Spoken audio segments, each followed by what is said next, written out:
ये कहानी एक लड़की की है जो अपने बॉयफ्रेंड के साथ घूमने के लिए मिडिल ईस्ट की एक कंट्री में जाती है और वहाँ जाने के बाद उसकी बॉयफ्रेंड किसी काम से उसके साथ ट्रिप पर नहीं जा पाता, जिससे वो अकेली एक अनजान लड़के के साथ ट्रिप पर चली जाती है एक सुनसान रेगिस्तान में। और वहाँ जाने के बाद वो भूल जाती है कि उसका एक बॉयफ्रेंड भी है, लेकिन अचानक वो एक ऐसी मुसीबत में पड़ जाते हैं जहाँ से बच के आना उनके लिए नामुमकिन हो जाता है और वो बिना पानी के सुनसान रेगिस्तान में कई दिनों तक भटकते रहते हैं। तो कहानी की शुरुआत में हम दो लोगों को देखते हैं जो बड़ी मुश्किल से एक चट्टान से नीचे उतर रहे हैं, लेकिन इसी दौरान उनके पैर फिसल जाते हैं और दोनों वहाँ से नीचे गिर जाते हैं। इसके बाद कहानी फ्लैशबैक में चली जाती है जहां हम डेविड और उसकी गर्लफ्रेंड लूसी को देखते हैं। डेविड एक प्रोफेशनल लॉयर है और लूसी एक फूड केमिस्ट है। दोनों एक दूसरे से बहुत प्यार करते हैं और कुछ ही दिनों में उनकी शादी भी होने वाली है और उससे पहले दोनों एक अरब कंट्री में छुट्टी मनाने के लिए जा रहे हैं। अब जल्द ही दोनों उस अरब कंट्री में पहुंच जाते हैं और वहां पर एक शानदार होटल में रुकते हैं। रात के डिनर के लिए लूसी पहले ही टेबल पर पहुंच जाती है और डेविड को आने में थोड़ा टाइम लग रहा था। इसी बीच दूसरी टेबल पर बेन नाम का एक लड़का होता है जो लूसी को अकेला देखकर उसकी टेबल पर इस कंट्री का एक फेमस डिश भिजवाता है। इससे लूसी को भी काफी अच्छा लगता है और वो एक नजर बेन को देखती है। इतने में यहाँ डेविड भी आ पहुँचता है और बेन ये बात जानकर कि लूसी अकेली नहीं है तो वो यहाँ से चला जाता है। डेविड आकर बताता है कि वो एक केस जीत गया है जिससे उसे बहुत ज्यादा पैसे मिलेंगे। इसके बाद वो लूसी को एक रिंग गिफ्ट करता है और इस शानदार मौके पर उसे शादी के लिए प्रपोज करता है। इससे लूसी बहुत ही खुश होती है और प्रपोजल एक्सेप्ट कर लेती है। फिर हम अगली सुबह का सीन देखते हैं जहाँ ये दोनों ओपन डिजर्ट में जाकर घूमने वाले थे, पर इसी बीच डेविड के ऑफिस से एक कॉल आता है और उसे एक important video conference meeting attend करने के लिए कहा जाता है, जिससे अब डेविड ट्रिप पर नहीं जा सकता। और ये सुनकर लूसी काफी नाराज हो जाती है क्योंकि डेविड हर वक्त अपने काम को ही ज्यादा अहमियत देता है। अब इसके बाद डेविड लूसी को अकेले ही घूमने जाने के लिए कहता है तो लूसी भी नाराजगी के साथ वहाँ से अकेले ही ट्रिप पर निकल जाती है। वहाँ जाकर अपनी गाड़ी के पास पहुँचती है जहाँ से और लोग भी ओपन डेजर्ट ट्रिप के लिए जाने वाले थे, पर तभी वहाँ लूसी एक बार फिर से बेन को देखती है और फिर उसके पास जाकर बात करने लगती है। तो बेन उसे बताता है कि मैं यहाँ से 30 मील दूर एक फेमस माउंटेन पर ट्रैकिंग के लिए जा रहा हूँ, तो क्या तुम मेरे साथ आना चाहोगी? जिस पर लूसी मना करके वापस अपनी गाड़ी में जाकर बैठ जाती है, पर गाड़ी में बैठकर वो काफी सोच में होती है। फिर हम बेन को देखते हैं जो अपनी गाड़ी में लूसी को देखता है, यानी कि लूसी डिसाइड कर चुकी थी कि वो बेन के साथ जाएगी। फिर बेन आकर उसे ड्राइविंग करने को कहता है और कहता है कि यहाँ से 10 मील दूर जाने के बाद मुझे नींद से जगा देना, मैं सो रहा हूँ। लूसी कहती है कि उसे कल शाम 4 बजे से पहले वापस आ जाना है। इसके बाद दोनों उस लोकेशन के लिए निकल जाते हैं और काफी देर से इस रेगिस्तानी इलाके में लगातार गाड़ी चलाने के बाद आखिरकार दोनों उस माउंटेन तक पहुंच जाते हैं। और वहां पहुंचने के बाद लूसी देखती है कि यहाँ से पूरे रेगिस्तान चारों तरफ से दूर दूर तक दिखाई दे रहा है और इससे वो बहुत ही ज्यादा खुश हो जाती है क्योंकि यहाँ का नजारा बेहद शानदार होता है। दूसरी तरफ हम डेविड को देखते हैं जो अपनी ऑनलाइन मीटिंग के लिए रेडी है। इतने में उसे कॉल आता है जहाँ उसे पता चलता है कि बोर्ड मेंबर्स ने पहले ही उसके बिना फैसला ले लिया है, तो अब मीटिंग नहीं होगी। डेविड ने मीटिंग के लिए वेकेशन का मजा खराब कर दिया और अब मीटिंग भी नहीं हुई। इस बात पर उसे बहुत बुरा फील होता है। दूसरी तरफ बेन और लूसी रात में उसी माउंटेन पर रुकने की तैयारी कर रहे होते हैं, तो लूसी पूछती है कि तुम क्या काम करते हो? बेन बताता है मैं कुछ खास नहीं करता, बस ऐसे ही घूमते हुए जिंदगी के मजे ले रहा हूँ। अब ये दोनों काफी सारी बातें करते हैं और रात भी हो जाती है। लूसी वीडियो बनाने लगती है और दोनों बहुत सारी हंसी मजाक की बातें करते हैं। बेन लूसी को लाइक करता है और लूसी भी उसे लाइक करने लगी थी। इसी दौरान बेन उसे किस करने वाला होता है, पर लूसी अलग चली जाती है। फिर अगली सुबह जब लूसी की आंख खुलती है तो वो देखती है कि बेन माउंटेन से पैराग्लाइडिंग करते हुए नीचे जा रहा है। वो उसे पुकारती है लेकिन वो निकल चुका था। फिर वो देखती हैं कि बेन ने एक नोट रख दिया था कि मैं तुम्हें नीचे मिलूंगा। अब इसके बाद लूसी बेचारी क्या करती, वो जैसे तैसे करके इस खतरनाक पहाड़ी इलाके में गाड़ी अकेले ड्राइव करने लगती है और बहुत मुश्किलों के बाद नीचे बेन के पास पहुंचती है। वहीं डेविड लूसी के आने का इंतजार कर रहा था, लेकिन जिस वैन से उसे आना था वो उससे नहीं आती। तो डेविड एक आदमी से लूसी के बारे में पूछता है, पर वो बताता है कि उनके साथ तो लूसी नहीं आई थी। अब ये सुनकर डेविड सोच में पड़ जाता है कि आखिर लूसी कहाँ गई होगी।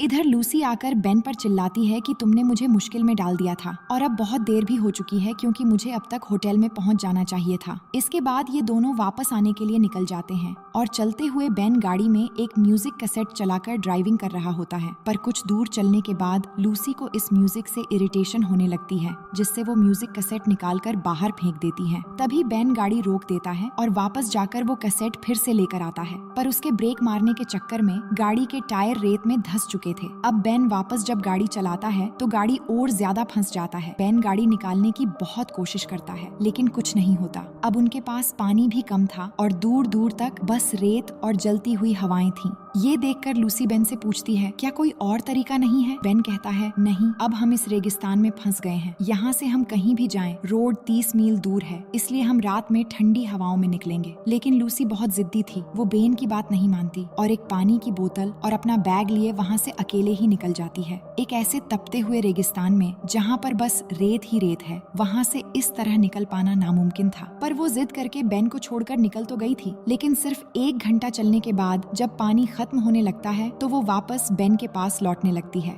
वहीं डेविड भी हर तरफ लूसी की पूछताछ करने लग गया था, लेकिन जब कुछ भी पता नहीं चलता तो वो पुलिस स्टेशन पहुंचता है। पर वहाँ एक ऑफिसर उसकी बातों को हल्के में लेता है और कहता है कि यहाँ किडनैपिंग आम बात है, इसलिए हम शाम तक उसका पता लगा लेंगे। डेविड कहता है, मुझे अगर किसी चीज से नफरत है तो वो है इंतजार करना। ये कहकर वो उस ऑफिसर को घुस देता है, जिससे वो ऑफिसर गुस्सा हो जाता है और उसे यहाँ से चले जाने के लिए कहता है। दूसरी तरफ लूसी वापस बेन के पास लौट आई थी। आकर वो बेन के बोतल से पानी पीने लगती है, जिस पर बेन उसे मना करता है और कहता है, पानी हम जितना बचाकर चलेंगे उतना अच्छा होगा। तो लूसी पानी नहीं पीती और कहती है, तुम सही थे, हमें रात में ही निकलना चाहिए। इसके बाद बेन जेब से एक मैप निकालता है और बताता है कि हमें 30 मील नहीं चलना पड़ेगा। इस मैप के मुताबिक एक रास्ता है जिससे हमें सिर्फ 12 मील चलने से रोड मिल जाएगा। अब शाम होने वाली होती है तो बेन कहता है कि हमें चलना चाहिए, तो दोनों चलते हुए अपना सफर शुरू करते हैं। अब आगे हम देखते हैं कि काफी रात हो चुकी थी और वो बहुत दूर चलते हुए आ चुके थे और लूसी भी बहुत थक गई थी, इसलिए लूसी बेन को रुकने के लिए कहकर वहीं लेट जाती है। तो वो लूसी से कहता है कि हमें यहाँ से आगे निकल जाना चाहिए, क्योंकि बहुत जल्द यहाँ तूफान आने वाला है। ये कहने के बाद दोनों यहाँ से आगे बढ़ पाते। इतने में ही अचानक से तूफान शुरू हो जाती है और वो इस तूफान में फंस जाते हैं। ये तूफान इतनी तेज होती है कि दोनों आगे बढ़ ही नहीं पा रहे थे। दोनों बहुत कोशिश करते हैं निकलने की, पर लूसी आगे नहीं बढ़ पाती तो बेन उसे पकड़कर वहीं पर लेट जाता है। वहीं दूसरी तरफ डेविड को एक कॉल आता है, जहां उसे लूसी की लास्ट लोकेशन पता चल जाता है। अब सुबह होती है और हम देखते हैं कि दोनों तूफान की वजह से रेत के नीचे दबे हुए थे।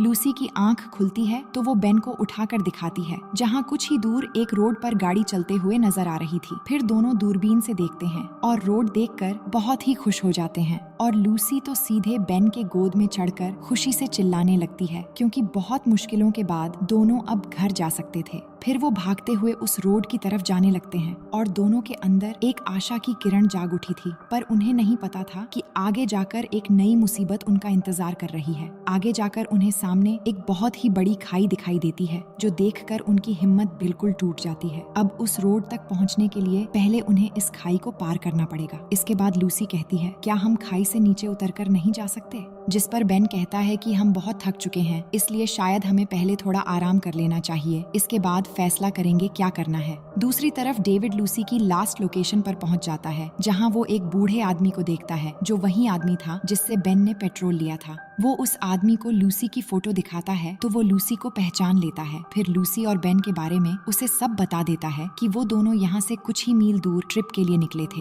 तो डेविड उस आदमी से कहता है, मैं तुम्हें पैसे दूंगा अगर तुम मुझे वहाँ पहुँचा दोगे, जिसपे वो आदमी मान जाता है और डेविड के साथ अपने 2 लोगों को जाने के लिए कहता है, जिसके बाद डेविड उन 2 आदमियों के साथ निकल पड़ता है। वही दूसरी तरफ हम देखते हैं बेन और लूसी एक बड़े पत्थर के नीचे आराम कर रहे थे और कुछ देर आराम करने के बाद हम बेन को देखते हैं कि वो एक पैराशूट तैयार करने लगता है, पर लूसी उसके पास आकर कहती है कि हमें जंप नहीं करना चाहिए, ऐसा ना हो कि हम बीच में ही कहीं गिर जाएं, हम शायद इससे नीचे उतरकर भी पार कर सकते हैं। जिस पर बेन मान जाता है और फिर दोनों एक साथ ढलान से नीचे उतरने लगते हैं और ये वही सीन होता है जो हमने कहानी के शुरुआत में देखा था। अब नीचे उतरते हुए लूसी बार बार फिसलने लग जाती है, तो बेन उसे बचाने के लिए ऊपर की तरफ आता है और उसकी पैर पकड़कर सपोर्ट देता है, लेकिन तभी अचानक बेन का ही पैर फिसल जाता है और वो नीचे गिर जाता है और तभी लूसी भी गिर जाती है। अब दोनों नीचे गिर चुके थे और लूसी ढलान के एक साइड पर बेहोश पड़ी हुई थी। तभी बेन के पुकारने पर लूसी को होश आती है, तो वो उठकर देखती है कि बेन लटका हुआ है, तो वो जल्दी से उसकी तरफ हाथ बढ़ाती है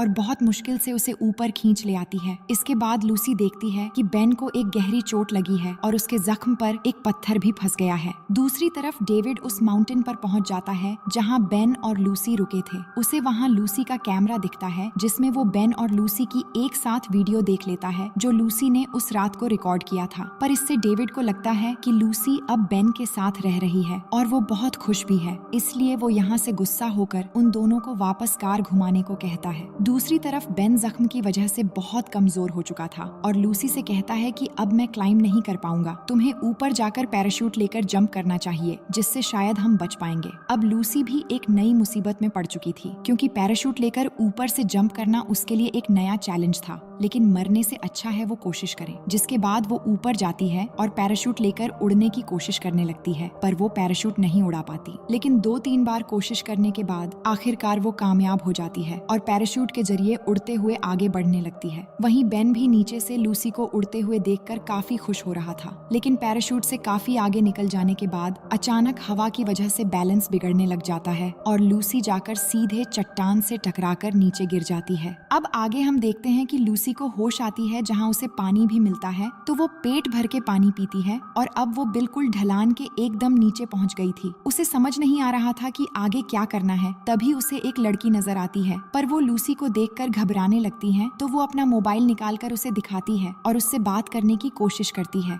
उससे पूछती है कि तुम्हारे माँ बाप कहाँ पर है, जिसके बाद वो लड़की लूसी को अपने कबीले के पास ले जाती है। कबीले के पास पहुँचते ही लूसी वहीं पर बेहोश हो जाती है। फिर वो लोग उसके पास आते हैं। दूसरी तरफ डेविड वापस आते हुए कार में सो रहा था। तभी रास्ते में उन 2 लोगों को बेन की गाड़ी दिख जाती है। वो दोनों गाड़ी के पास जाते हैं जहाँ उन्हें गाड़ी में काफी सामान मिलता है, पर यहाँ उन दोनों की नीयत बिगड़ जाती है और वो कुछ पैसे कमाने का प्लान करते हैं। दूसरी तरफ हम देखते हैं कि लूसी कबीले वालों की मदद लेकर बेन को बचाने के लिए ऊपर जाती है और बेन को वहाँ से बचाकर कबीले में ले आती है। अब रात का समय होता है और बेन को होश आता है। होश में आते ही वो खुद को ठीक देखता है और लूसी भी उसके पास ही थी। अब यहाँ लूसी बेन को प्यार करने लगती है और इस तरह वो एक दूसरे के बेहद करीब हो जाते हैं। फिर अगली सुबह का सीन दिखाया जाता है जहाँ कबीले के बहुत सारे लोग होते हैं और एक लड़की उनके लिए खाना लेकर आती है और वो लूसी का हाथ पकड़कर उसकी तारीफ करती है और कहती है, आप बहुत ही खूबसूरत और बहादुर लड़की हो। दूसरी तरफ वो दोनों आदमी बेन और लूसी को ढूंढते हुए उस कबीले के पास पहुंच जाते हैं और वो देखते हैं कि बेन और लूसी वहां से निकल रहे हैं। इसके बाद वो दोनों कार लेकर रोड से जाने लगते हैं और उन्हें पता था कि बेन और लूसी उन्हें देखकर गाड़ी रोकेंगे और ऐसा ही होता है। फिर बेन और लूसी को अपनी कार में बिठाकर चल पड़ते हैं, लेकिन हम यहाँ डेविड को नहीं देख पाते क्योंकि उन दोनों ने पहले ही उसे बेहोश करके डिक्की में रख दिया था।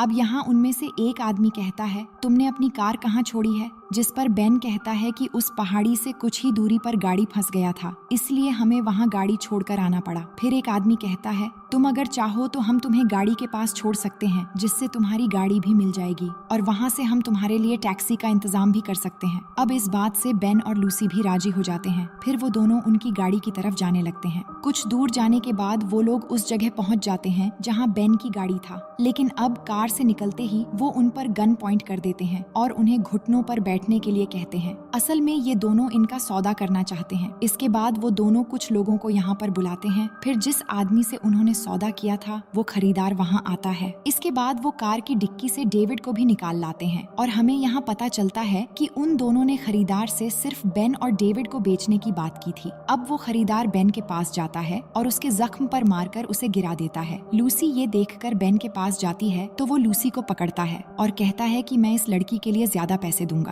पर वो दोनों कहते हैं कि हम लड़की को नहीं बेचेंगे। इसके बाद वो खरीदार लूसी को गंदी नजरों से घूरने लगता है और उसे कपड़े उतारने के लिए कहता है, जिससे लूसी उसके मुंह पर थूक देती है और इससे गुस्सा होकर वो लूसी को शूट करने वाला होता है, लेकिन तभी उनमें से एक आदमी गोली चला देता है, जिससे उनके आपस में ही फायरिंग शुरू हो जाती है और इस तरह वो एक दूसरे को शूट करके मार देते हैं। पर अंत में वो खरीदार बच जाता है और अब वो लूसी को मारने वाला होता है, लेकिन तभी बेन के हाथ एक गन लग जाती है, जिससे वो उसे शूट करके मार देता है। और इस तरह इतनी मुश्किलों के बाद भी डेविड, लूसी और बेन बच जाते हैं। बेन जख्म की वजह से कमजोर पड़ चुका था। फिर वो उन्हें कहता है कि गाड़ी के टायर की हवा निकाल दो, गाड़ी बाहर आ जाएगी, जिस पर डेविड कहता है कि अगर तुम्हें पता था कि हवा निकालने से गाड़ी निकल जाएगी तो तुमने ये पहले क्यों नहीं किया। लूसी भी ये सवाल बेन से पूछती है तो वो बताता है कि हाँ, मैं जानता था कि ऐसा करने से गाड़ी निकल जाएगी, लेकिन मैंने जानबूझकर इस ट्रिप को इसलिए लंबा किया ताकि मैं तुम्हारे साथ ज्यादा समय गुजार सकूं। इसके बाद लूसी आकर टायर की हवा निकालती है और अब हम कहानी के आखिर में देखते हैं जहाँ तीनों गाड़ी से वापस चल पड़ते हैं और इसी के साथ ये कहानी यहीं पर खत्म हो जाती है।